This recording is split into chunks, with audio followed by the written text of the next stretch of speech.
A racist cop smirks after arresting a black teenager, dismissing his pleas as just another routine bust. Confident in his authority, he doesn't think twice, until the boy calmly pulls out his phone and makes a call. Minutes later, the entire police station is in chaos as they realize his mother is a powerful senator who doesn't tolerate abuse of power. The officer's smug expression fades into sheer panic as he understands the career-ending mistake he just made. Don't miss this intense and shocking story. Like, subscribe, and stay tuned for more stories of justice served. The teenager had been walking home, hands in his pockets, music playing softly in his ears. He didn't think twice when the patrol car pulled up beside him, its flashing lights bouncing off the pavement. The officers inside exchanged a glance before stepping out, their movements slow, deliberate, carrying the weight of unquestioned authority.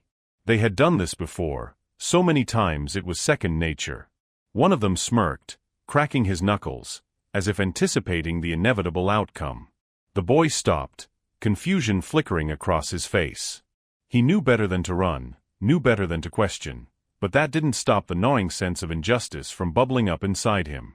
He kept his hands visible, kept his voice steady as he asked why he was being stopped. The officers didn't bother with an explanation. One reached for his radio, muttering something indistinct. The other stepped forward, his grip tightening around the baton at his side. They asked for ID, but before he could reach into his pocket, hands were already on him, shoving him against the hood of the car. The cold metal bit into his skin.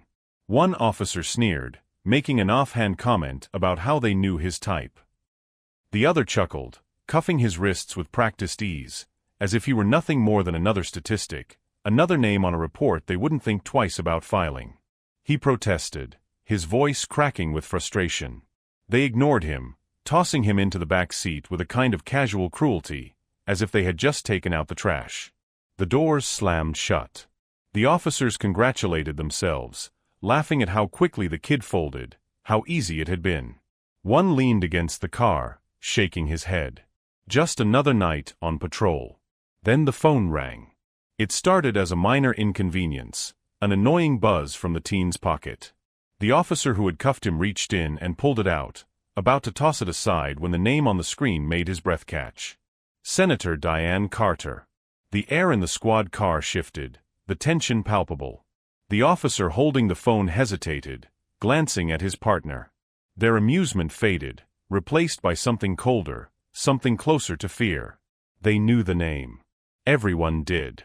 A woman who built her reputation on tearing down the corrupt structures of law enforcement, on calling out injustice wherever she found it. A woman who had spent her entire career making sure men like them didn't get to operate without consequences. The officer holding the phone swallowed hard. He knew he had a choice to make. Ignore the call and pretend they never saw the name, or answer and deal with the inevitable fallout. His partner, sensing the shift, leaned in, reading the name over his shoulder.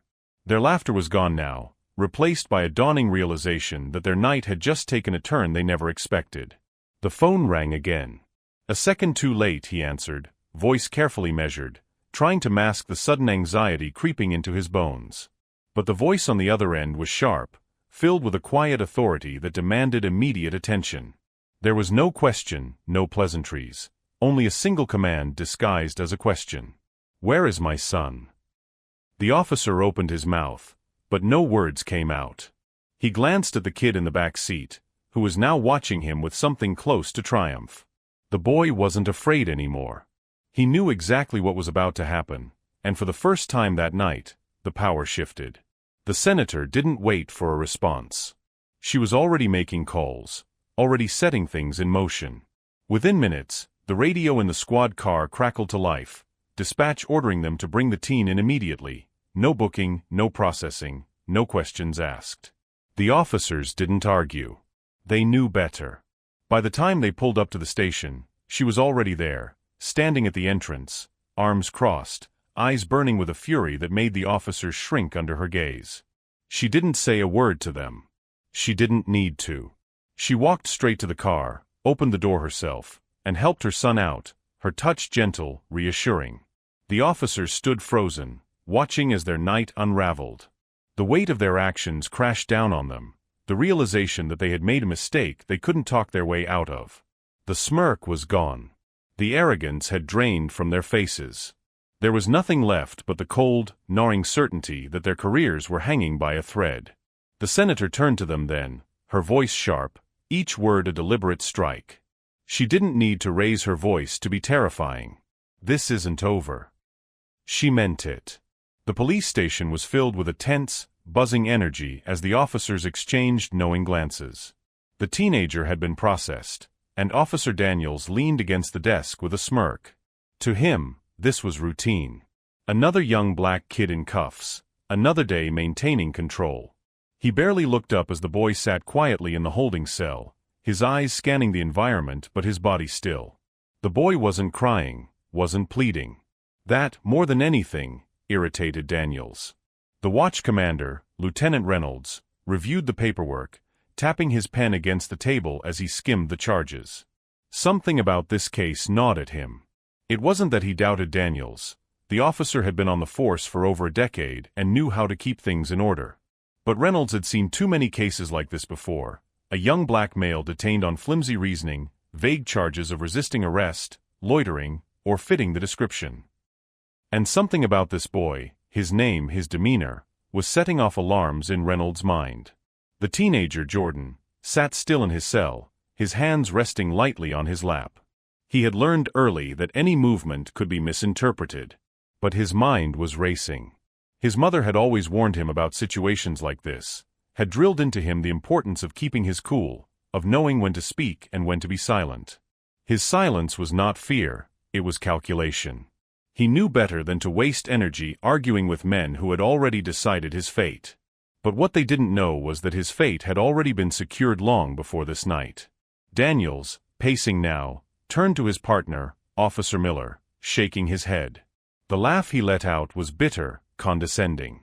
To him, Jordan was just another statistic waiting to happen. Miller, younger and less jaded, glanced at Daniels uncertainly. He didn't voice his doubts, but they simmered under the surface. Something about this felt different. Reynolds finally placed the file down and walked toward the cell. He studied Jordan carefully. Unlike so many others who had been in that cell, this boy wasn't fidgeting, wasn't breaking under the weight of the situation. That unnerved him. He had seen grown men crumble under less pressure. But Jordan sat there, his expression unreadable. Then, Jordan spoke. His voice was calm, measured. He told them to call his mother. The words made Daniel snort. To him, this was the same tired routine. Every kid in this situation claimed to have an important parent, some mythical figure who would swoop in and undo their predicament. But Jordan wasn't begging. He wasn't hoping. He was simply stating a fact. Reynolds' instinct kicked in, and for the first time that night, true concern flickered across his face. He hesitated. Then, he reached for the phone. Meanwhile, across the city, Senator Angela Carter was in the middle of a late-night briefing when her personal phone vibrated. The number on the screen made her stomach drop. She answered immediately. The voice on the other end was stiff, measured, trying to mask its uncertainty. But the moment she heard her son's name, the air in the room shifted. Angela Carter was not a woman to be trifled with. Her name carried weight, and her reputation was built on fearlessness and an uncompromising pursuit of justice. The officers in that station had unknowingly crossed a line they would soon regret. Back in the precinct, Daniels continued his usual bravado, oblivious to what was coming. He made sarcastic remarks about entitled parents and kids who thought they were above the law. Miller, now visibly uneasy, kept glancing toward Reynolds, who had stepped out of the room. There was a ripple of unease now, but Daniels, caught up in his own arrogance, missed it entirely. When Reynolds returned, his face was different. The cocky smirk that had been playing on Daniels' lips faltered as he noticed the shift in energy. Reynolds didn't speak right away. He merely walked over to the cell and unlocked it. Jordan stood, slow and deliberate. He didn't gloat, didn't smirk. He simply walked out, his gaze passing over Daniels without a flicker of emotion. That, more than anything, made the officer's blood boil. Moments later, the precinct doors swung open, and Angela Carter stepped inside. She didn't need to raise her voice. Her presence alone silenced the room. Her eyes swept over the officers, landing on Daniels. Her words were few, but they carried an authority that crushed any attempts at defiance. She demanded an explanation, but she already knew none would suffice. Daniels stammered, trying to backtrack, trying to regain some of the control he had lost in an instant. But it was too late. The weight of the mistake had already settled on his shoulders, and the consequences were inevitable. Reynolds watched in silence, knowing that the fallout from this night would be monumental. The system that had protected men like Daniels for so long was cracking. And as Angela Carter turned to take her son home, she left behind a promise: this was far from over. And the reckoning had only just begun. The pressure inside the police station was mounting. Officers exchanged glances, some uneasy, others indifferent, as the reality of their mistake set in. The teenager sat inside the interrogation room, his hands still cuffed to the chair, a quiet yet unwavering look in his eyes. He knew his rights, but the officers around him acted as though they had all the power. Outside, his mother, the senator, was already making calls, her influence spreading through the ranks like wildfire. The officers involved in the arrest now faced a situation they had never anticipated. They had laughed, mocked, and detained a young black teenager without a second thought, believing he was just another statistic. But now, the weight of their actions was crushing down on them. The moment the senator's name was spoken, the hierarchy of their so-called authority began to crumble.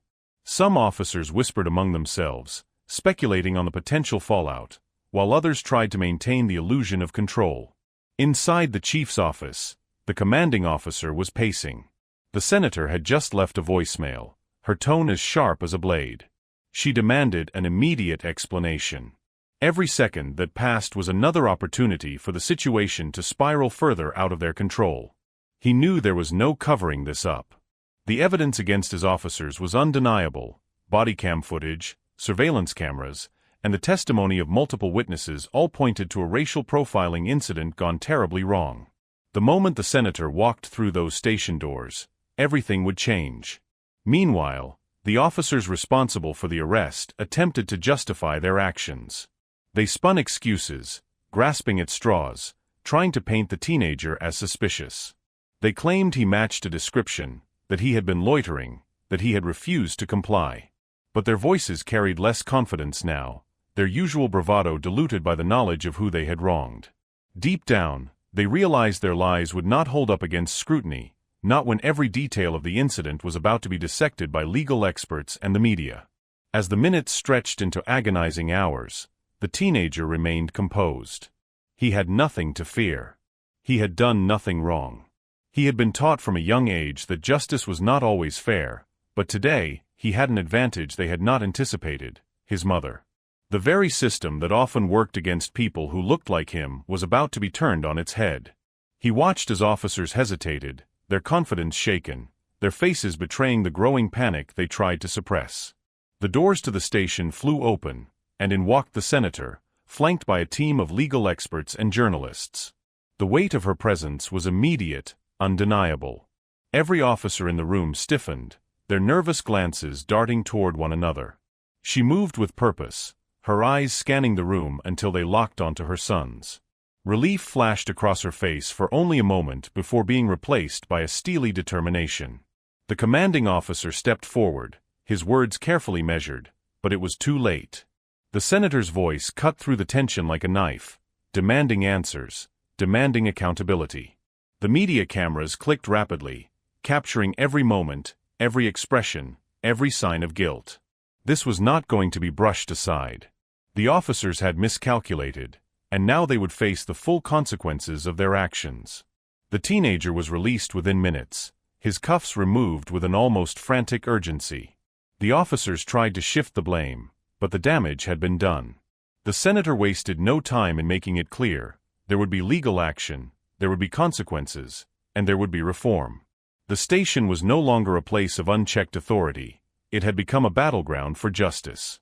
The officers who had laughed and mocked the teenager now stood in silence, their power stripped away. They had expected another day of impunity, another day where their actions would go unnoticed. Instead, they had become the face of a scandal, a warning to others who thought they could operate above the law. As the senator and her son walked out of the station, the message was clear: change was coming, whether they liked it or not. The arrest had been swift, decisive, and as far as the officers were concerned, justified.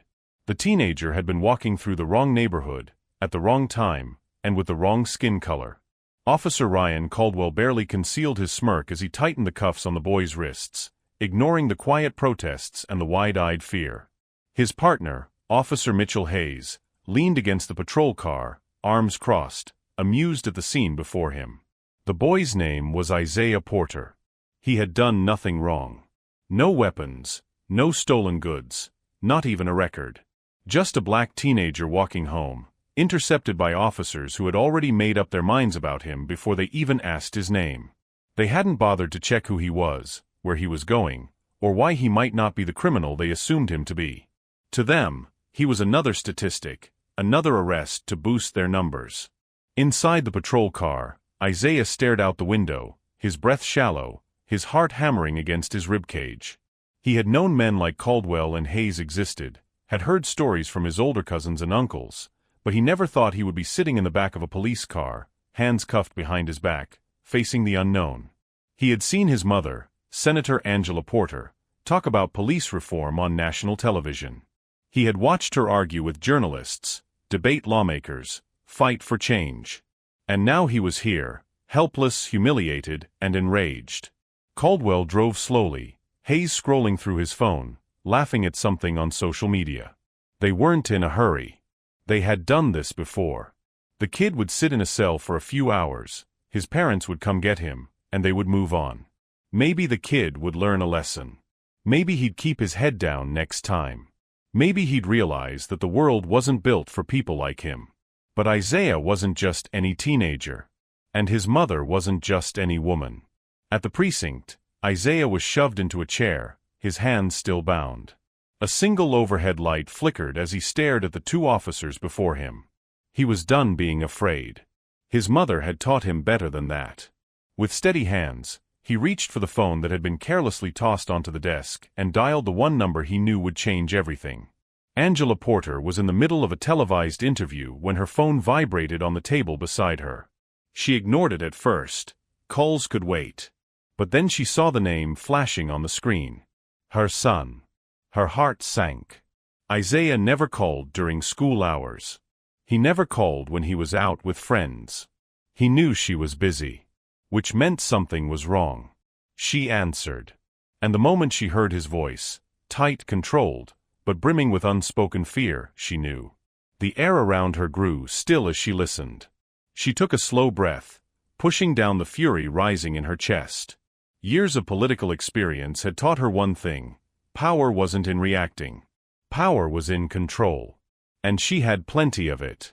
She stood, microphone still clipped to her blazer, and addressed the nation before the cameras could cut away. My son has just been arrested. The newsroom fell silent. The anchor's mouth opened, then closed, struggling to process what had just been said. 2 officers just wrongfully detained my child, she continued, voice calm, composed, but carrying the weight of something far deadlier than rage. And I assure you, this will not end the way they think it will.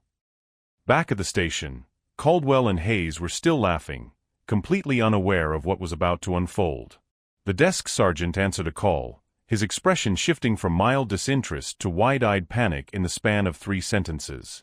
His hands shook as he slowly lowered the phone, his gaze flickering to the 2 officers who had brought the boy in. Do you 2 have any idea what you just did? Hayes frowned. What? The sergeant didn't answer. Instead, he turned to Isaiah, his tone shifting, suddenly more professional, almost reverent. Son, you're free to go. The shift was instantaneous. Caldwell straightened, his grip tightening on his belt. Excuse me. The sergeant ignored him, stepping forward to remove the cuffs from Isaiah's wrists. The boy rolled his shoulders, flexing his fingers, ignoring the burning sensation left by the restraints. His mother's voice echoed in his head, "Never let them see you break." The front doors of the precinct slammed open. Angela Porter walked in, flanked by 2 Secret Service agents. The room fell silent. Officers who had once been indifferent now scrambled to stand, to clear a path. Caldwell felt the shift in the air, the kind that came before a storm. He took an unconscious step back, his mouth suddenly dry. Angela stopped a foot away from her son, eyes scanning his face, searching for injuries, for anything out of place. Then, satisfied, she turned to the officers responsible. The weight of her stare pinned them in place. She didn't need to shout. She didn't need threats. She was a woman who had spent years dismantling men like them with nothing but her words. "Do you know who I am?" Hayes swallowed hard. Caldwell clenched his jaw. Neither answered. She took another step forward. "You will." In the hours that followed, news outlets flooded the airwaves with coverage of the wrongful arrest. Video footage of Isaiah's detention played on repeat. Experts debated, politicians scrambled, the mayor issued a formal statement. But the damage was done. Caldwell and Hayes were suspended pending investigation. The world was watching. And Angela Porter wasn't done. Justice wasn't just about winning battles. It was about making sure they never had to be fought again. And this? This was just the beginning. The atmosphere in the precinct had shifted. Officers who once smirked with confidence now exchanged wary glances. The senator's presence in the case had turned what was supposed to be an easy arrest into a potential career-ending scandal.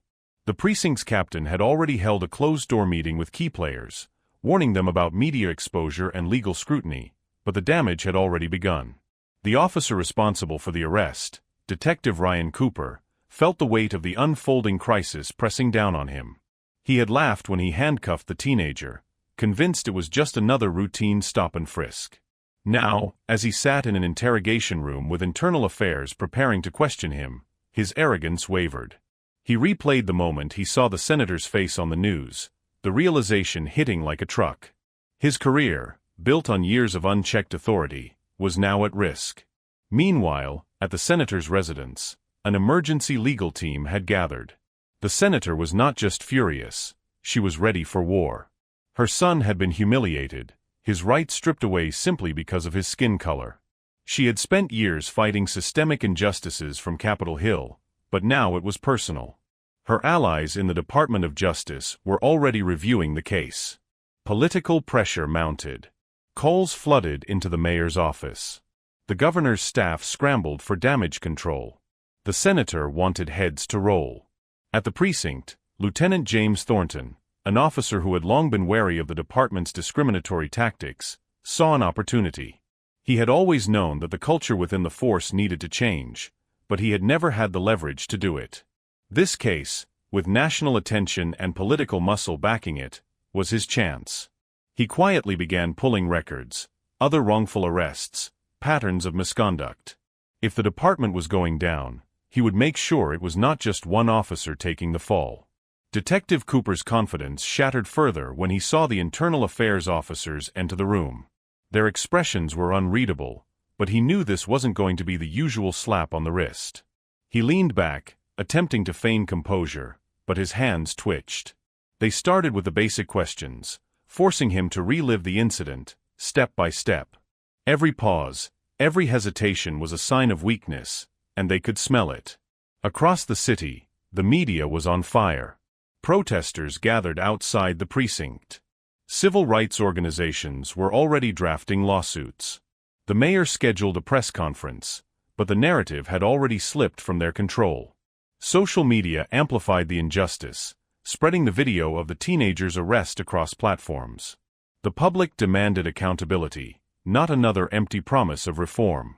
Back at the station, another officer, Sergeant Paul Andrews, was sweating.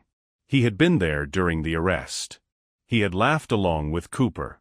He had written a falsified report to justify the detainment. And now, with internal affairs digging, he realized that covering for Cooper might mean sacrificing himself. He debated whether to turn on his fellow officer or hope that the department found a way to bury the case. The latter seemed increasingly unlikely. The senator's legal team made their move. They filed an immediate request for the release of body cam footage. They demanded the department release statistics on racial profiling. They called for a federal review of the precinct's policing practices. And they weren't just after the officers. They wanted policy changes, departmental overhauls, accountability on a level the city had never seen. The precinct captain, sensing the impending collapse, called Cooper into his office. The meeting was short and brutal. Cooper was given two choices: resign quietly or face criminal charges. He argued, he threatened, he invoked his years of service, but the captain wasn't having it. This wasn't just about him anymore. The entire department's reputation was on the line.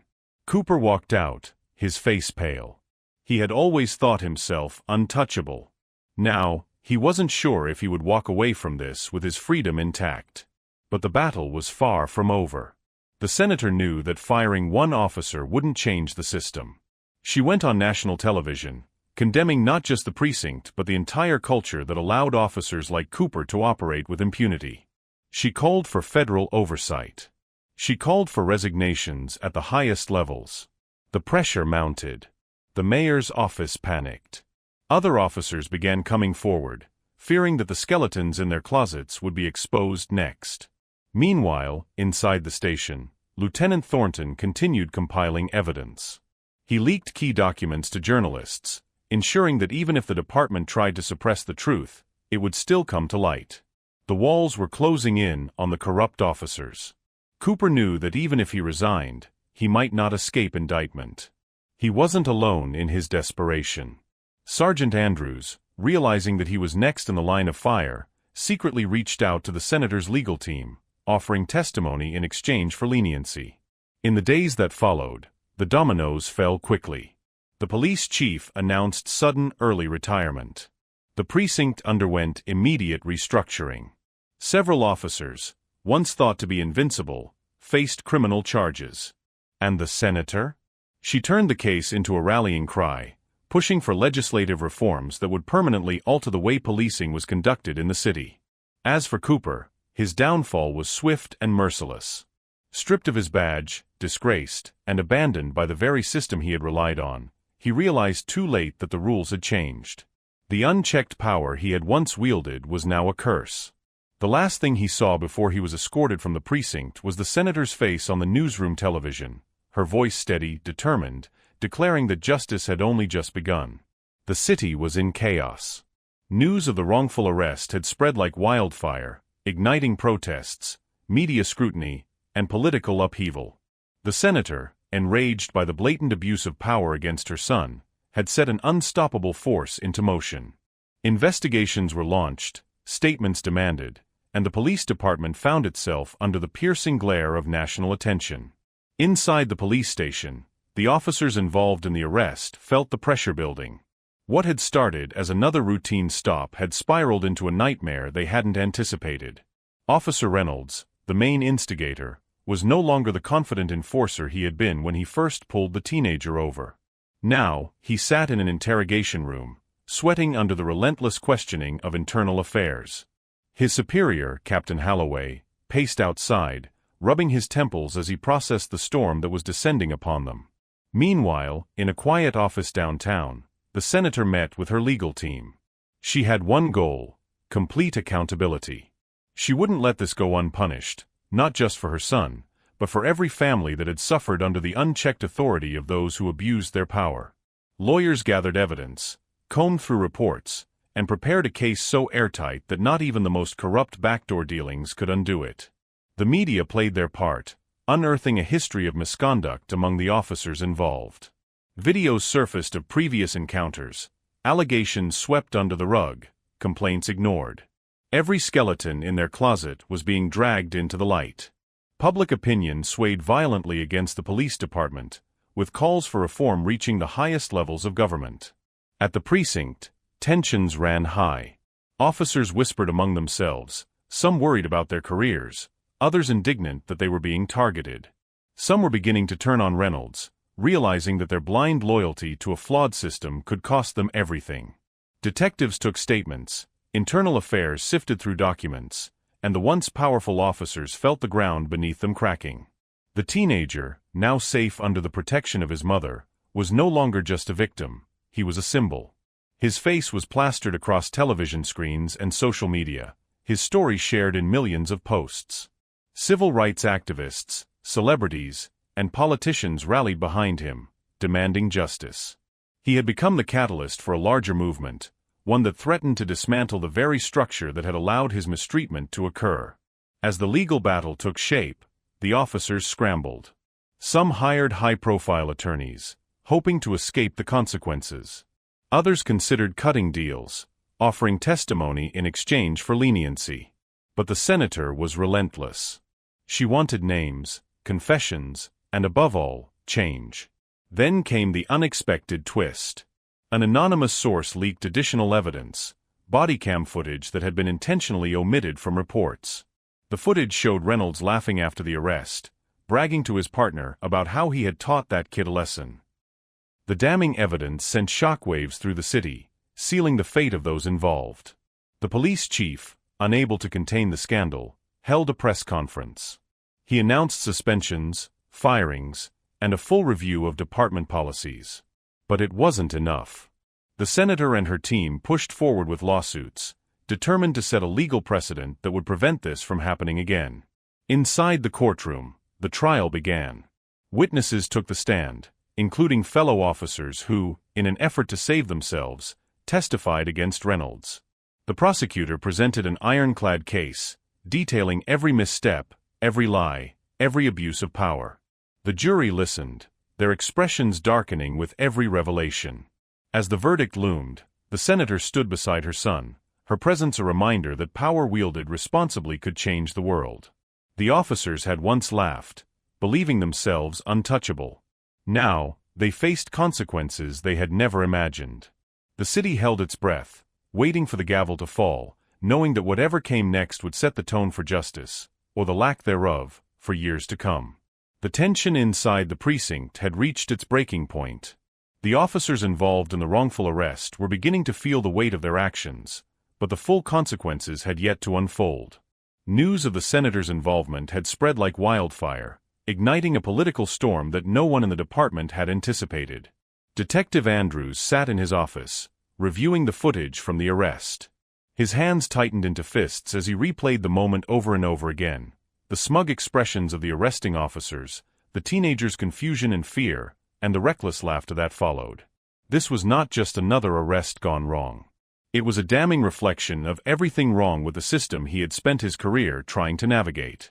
Meanwhile, Officer Carter stood outside the briefing room, a sense of unease settling in his stomach. He had been part of the arrest, but he never imagined the kid was connected to someone with power. The phone call from the senator had changed everything. His partner, Officer Grayson, however, seemed less concerned. Grayson smirked, brushing off the repercussions as political noise that would eventually die down. Inside the senator's office, the crisis was unfolding at full speed. Staff members worked frantically to draft official statements, preparing for the inevitable press onslaught. The senator herself remained composed, her expression unreadable as she spoke with her legal team. This was not just about her son, it was about the systemic injustice that had finally caught the wrong person in its snare. This time, there would be no quiet resolution. This time, they would make an example out of the officers responsible. At the same time, the arrested teenager Daniel sat in a holding cell, his mind racing. He had grown up hearing about police brutality, about racial profiling, but he never thought he'd find himself in the center of it. He replayed the moment in his head, the officer's hand tightening around his wrist, the coldness of the cuffs, the smirk on their faces. He wondered if they knew who his mother was, or if they had simply assumed he was another nameless black kid they could push around. Either way, they had made a mistake. Back at the precinct, Captain Reynolds entered the room, his presence immediately silencing the chatter. He was not happy. The department had already been under scrutiny, and this incident had thrown fuel on an already raging fire. He addressed the officers involved, his tone sharp and unyielding. This was not just about their actions, it was about the reputation of the entire department. The pressure from city officials was mounting, and someone would have to take the fall. Grayson, always the arrogant one, scoffed at the reprimand. He didn't believe in consequences, not for someone like him. But Carter could feel the walls closing in. He had never thought twice about the way they handled certain arrests, until now. Now, he was beginning to realize that the shield of the badge would not protect them from what was coming. As the senator's legal team moved forward with their lawsuit, the media frenzy escalated. Footage of the arrest had surfaced, painting an unforgiving picture of the officers involved. Protesters gathered outside the precinct, demanding accountability. News anchors dissected every detail, highlighting the deep-rooted issues within law enforcement. Inside the holding cell, Daniel finally received word that he was being released. The sight of his mother waiting for him in the lobby sent a surge of relief through his body, but he could see the fire in her eyes. This wasn't over. This was just beginning. Meanwhile, inside a private meeting at the precinct, internal affairs had arrived. The officers involved were placed on immediate suspension pending investigation. Grayson remained defiant, while Carter sat in silence, knowing deep down that the weight of this mistake would not be easily shaken. The storm was here, and there was no escaping it. The courtroom was silent, the air heavy with anticipation as the final moments of the case unfolded. The officers, once smug in their authority, now sat rigidly in their seats, their faces betraying the realization that they had miscalculated. The young man they had arrested without cause, the one they had laughed at, was no ordinary citizen. He was the son of Senator Evelyn Carter, a woman whose influence could shatter their careers and bring their unchecked power to an end. The judge, who had remained composed throughout the proceedings, now turned her gaze toward the lead officer. Every eye in the room followed, waiting for the final judgment that would determine their fate. The prosecutor had built an airtight case, revealing the officers' misconduct, their falsified reports, and the systemic abuses they had engaged in for years. Their defense was crumbling, their carefully constructed lies disintegrating under the weight of undeniable truth. As the judge began to speak, the officers tensed. There was no more room for arrogance, no more room for evasion. They had underestimated the consequences of their actions, believing they were above accountability. Now, they faced the reality that justice was finally catching up with them. The senator's presence loomed large, not just as a mother seeking justice for her son, but as a force of political reckoning. She had made it clear that this case was not just about one wrongful arrest. It was about every unjustified stop, every abuse of power, every young black man and woman who had suffered at the hands of corrupt officers who believed they could act without consequence. The lead officer's hands clenched on the table, his confidence shattered. He had built his career on intimidation, on the belief that his badge shielded him from repercussions. But now, the very system he had relied on to protect him was turning against him. The evidence was too damning, the scrutiny too intense. There was nowhere left to hide. The verdict came swiftly. Guilty on multiple counts: misconduct, abuse of power, falsification of evidence. The courtroom erupted in whispers, a mixture of shock and satisfaction spreading through the crowd.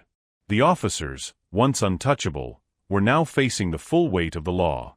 The senator's expression remained unreadable, but there was a glint of triumph in her eyes. She had fought for this moment, not just for her son, but for every family that had been torn apart by injustice. The officers were led out in handcuffs, their futures no longer certain. The young man they had wrongfully arrested stood tall beside his mother, the fear that had once gripped him replaced by a quiet determination. He had witnessed firsthand the power of resistance, the importance of standing up against oppression. This was not just a personal victory, it was a statement, a message that change was coming, and those who had thrived on corruption would no longer do so unchecked. As the courtroom emptied, the senator turned to her son, placing a reassuring hand on his shoulder. Their fight was far from over, but today they had won. And that was just the beginning. Justice had been served, and the ripple effects of this case would be felt far beyond these walls. The officers had laughed when they made the arrest, but now, they were the ones paying the price for their ignorance and prejudice. Outside, reporters clamored for statements, cameras flashing as the senator stepped forward. Her voice was steady, unwavering as she addressed the nation. This was not the end, she declared. This was a warning. To every officer who believed they were above the law, to every system that had enabled them, it was time for reckoning. As the sun set on the courthouse, one thing was clear: justice had prevailed, and the world would remember this day as the moment power was reclaimed by those who had long been denied it. The fight for equality was far from over, but tonight, a battle had been won.